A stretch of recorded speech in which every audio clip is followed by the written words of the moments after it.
चाहे JEE mains के exam हो चाहे जेई एडवांस के एग्जाम हो, फंक्शन के अंदर one one and on two के ऊपर लगभग हर पेपर के अंदर क्वेश्चन पूछे जाते हैं। बड़ा इंपॉर्टेंट कांसेप्ट है। तो इसका एक बहुत ही इंटरेस्टिंग क्वेश्चन है जो कि जेई मेंस 2025 का है, वो अपन डिस्कस करते हैं।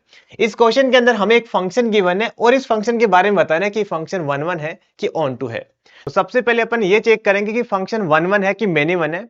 इसके लिए हम इसका डेरिवेटिव मेथड का यूज करते हैं। तो डेरिवेटिव करने के लिए सबसे पहले हम इसको सिंप्लीफाई करना चाहते हैं। देखो यहाँ पे क्या है, टू की पावर माइनस एक्स है, तो इसको क्या लिख सकते हैं, वन अपॉन में टू की पावर एक्स, राइट।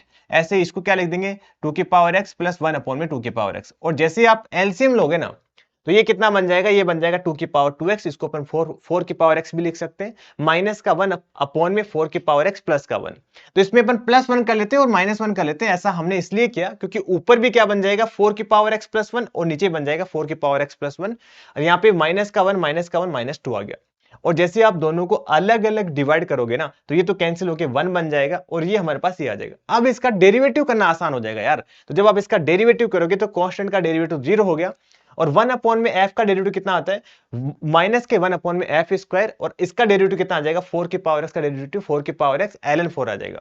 तो x की हर वैल्यू के लिए ये ऑलवेज क्या रहने वाला है, पॉजिटिव रहने वाला है। इसका मतलब फंक्शन अपना क्या रहेगा, इंक्रीजिंग रहेगा, फंक्शन हमेशा वन वन फंक्शन रहेगा। अब बात करते हैं कि फंक्शन ऑन टू है कि इन टू है। इसके लिए हमें इसकी रेंज निकालनी पड़ेगी। अगर इसकी रेंज कोडोमेन के इक्वल आ जाएगी तो फंक्शन क्या हो जाएगा, ऑन टू हो जाएगा। रेंज निकालने के लिए अगेन अपन इस सिंप्लीफाई फंक्शन का यूज करेंगे। हमें पता है कि फोर की पावर एक्स की वैल्यू ऑलवेज क्या होती है, जीरो से लेकर इनफाइनाइट के बीच में लाई करती है।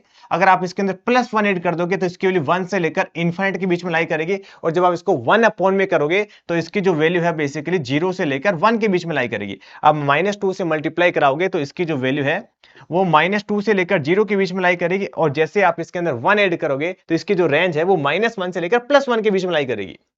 अब क्वेश्चन में जो कोडोमेन गिवन है वो माइनस इनफाइनाइट से लेकर वन के बीच में है। तो यहां पे अपन क्या बोलेंगे कि कोडोमेन और रेंज इक्वल नहीं है, तो फंक्शन अपना क्या हो जाएगा, इनटू फंक्शन आ जाएगा। अब ये वाला क्वेश्चन है, आप जल्दी से कमेंट करके बताओ यार।